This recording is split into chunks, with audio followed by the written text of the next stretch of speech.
That's the first thing that came to mind when I rode this bike, is how good this bike was back in 1989. Honda set the standard with this bike. This was the first in a long line of fully fared motorcycles. This is the first one Honda had produced, along with the 1000cc bigger brother. This bike was the first inline 4 liquid cooled 4-cylinder super sport bike that they had ever made. And this one, the 87, 88, and 89, this is the 89, were identical. They didn't have to change them. Why? Because it was light years ahead of the competition. Nobody even stood a chance of competing. This dominated the AMA road racing circuit and the club races and the street. A lot of these were raced, and most of them were destroyed on the track and on the street because Ricky Racer and his little brother would buy them and put open headers on and rip the air boxes off of them. To find one like this is an absolute dime piece. I'm the curator for the New England Motorcycle Museum. I have over 680 motorcycles just in the last year have come and gone from the facility here.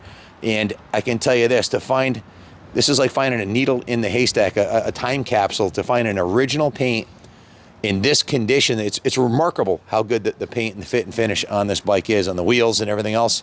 This bike is 100% original. The only items that are not original on the bike are the brand new tires, the battery that we just put in, and all the fluids, and the chain and sprockets. So it is remarkable.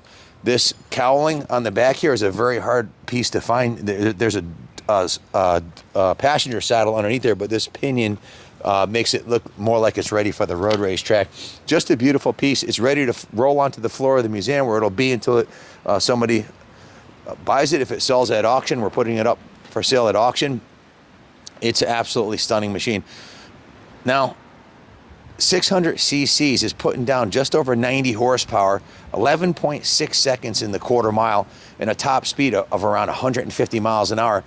When I was ripping up the road here on this thing, I just took it for a nice road. It has you don't have to ride this fast for it to be comfortable. It's a very, very, very versatile engine where you can cruise around town 3,000, 4,000, or 5,000 RPM. But when you open this thing up, the red line's at 12,000. It really starts to breathe at around 7,000, 8,000, and the red line is over in just under 12,000 RPM. It's an absolute rocket ship.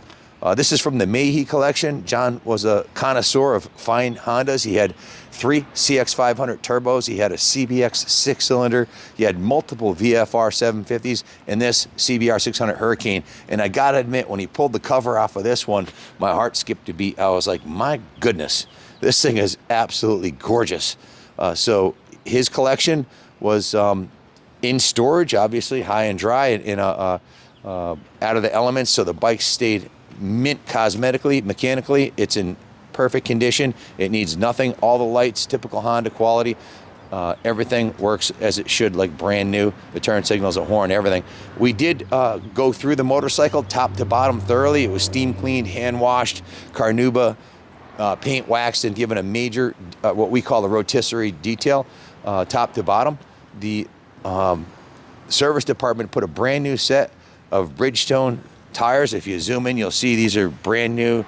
They still have the hairy nubs on them. I'll bet these tires don't have 3 miles on them. Look at the rear one.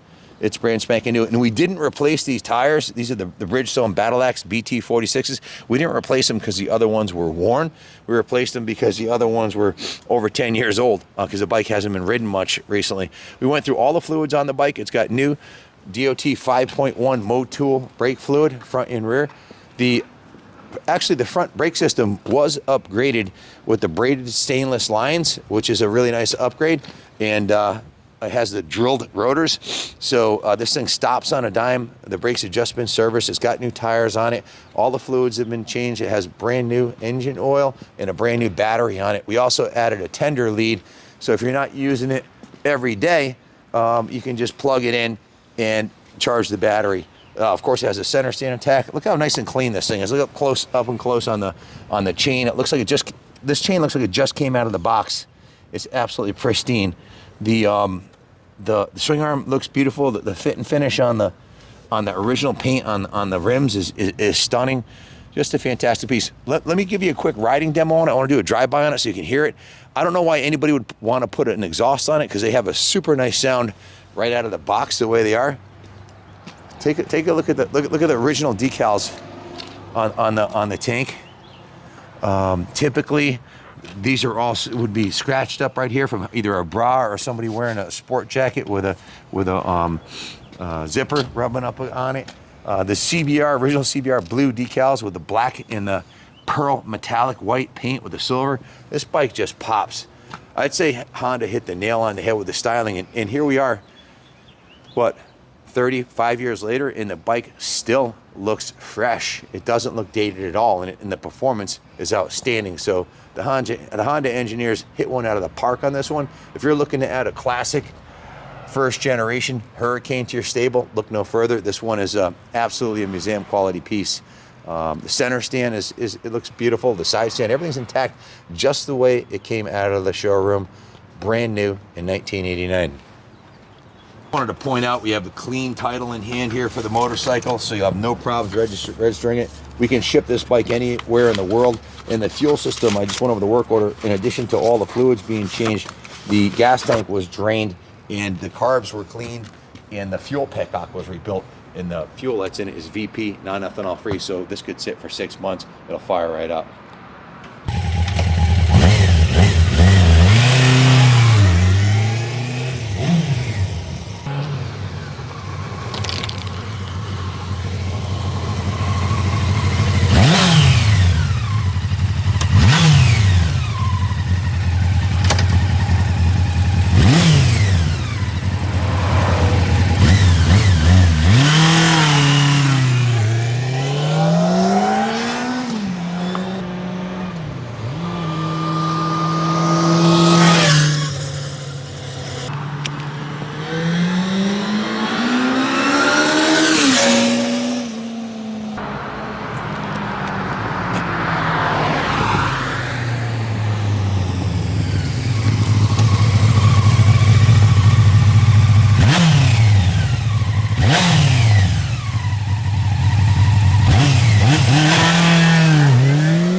Guys, if you're looking for an investment quality classic, look no further. Honda hit one right out of the park. Grand slam, bases loaded. Everything about this bike is super high quality, and it's as close to brand new as you can find one. It's like a time capsule, time machine back to 1989. This thing set the standard to this day. This is a very relevant style, and it looks on point, and the paint job's a 10. Don't miss out, man. And I don't think another is this is the nicest 89 600 we've had through our facility yet. It's an absolute dime piece. Give us a call if you have any questions, 860-454-7024. We'll be on display at the New England Motorcycle Museum.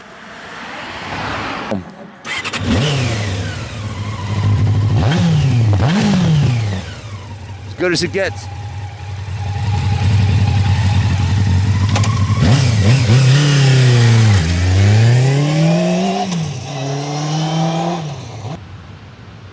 I forgot to add that the professor, Bill Blythe, multi-time, 5-time Isle of Man racer and RZ Cup champion, multiple-time champion. He raced these bikes. Tell us your opinion and show us a picture you got in your wallet there. This picture I kept because it reminded me in the wintertime when the season was over and I was having the blues. I'd pull this out and look at it. Remind me of the season before where I was dragging a knee on my CBR600. This is a first-year CBR600, so it was red and white. 87? 87. Yeah, you had the same thing, Same didn't you, exact Ken? bike, 89, yep. Yeah. Amazing motorcycle. You know, totally, like beautifully designed and highly upgradable. We took this stock bike and made it into a super bike, and we wound up winning at Daytona in a national championship race. And I was just telling Kenny that I actually raced the 600 with the 750s as well at Daytona, which is where the long legs prevail. Finished, I think, 7th or 8th in the 750 class, and there were 40 750s in that race. Wow. And they're all top American racers that qualified for grid positions at Daytona, and that 600 ripped them all apart. And I got the whole shot. I wanted to bleed in the first lap. So it's quite a motorcycle. It's really an incredible and impressive motorcycle in its design. So, this is from back in the old days. I don't fit in that leather suit anymore, but still, it was a good time. A lot of money made with that bike. Honda was paying big dollars they wanted people to come out of the woodwork and race their bikes, and we did. That was 1984? 87 and 88. 87 and 88. Okay, so what is that, 35 years ago? Yeah, that's a while ago. And he still got the picture in his wallet, you know, and memories like it was, Technicolor memories like it was yesterday probably, right? Right on, yeah, yeah.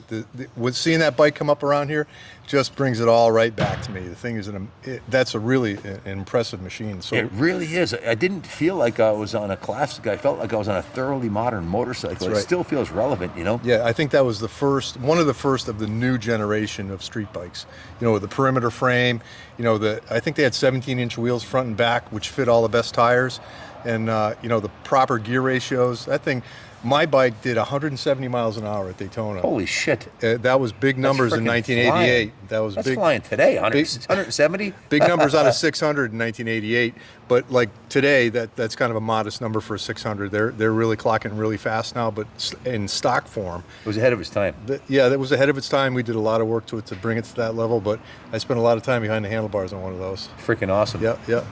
Thanks for letting me share my story. If I'd known this, I would have let you test ride it instead of me. I'm a dirt biker. I never done a lap around Daytona ever, but before it's too late, before I hang up my leathers one final time, maybe I'll get a shot. I'll have to go to penguin school there or something. You want to Give it a get your whirl. chance. You want to do it. You want to lay down behind the fairing and twist the throttle all the way to the limit on high gear. That's what it's all about.